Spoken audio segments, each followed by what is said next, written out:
Hello and welcome to this tutorial on how to fit pin-backed dome studs with our green machine. We'll start off by taking a look at the die set.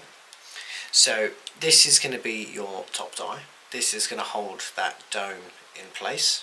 And we'll screw that into the top of the machine.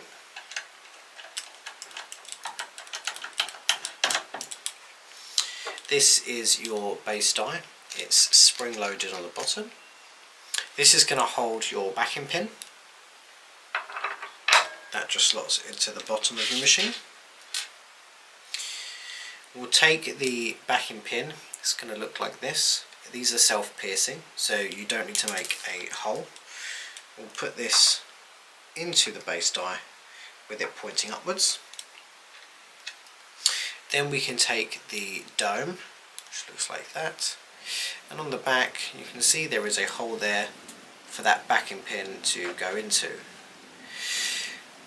We are going to just push that up into the top die and that will hold it in place.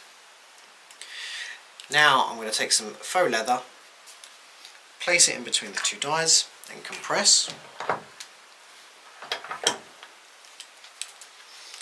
And there you have your pin back dome stud all set in place.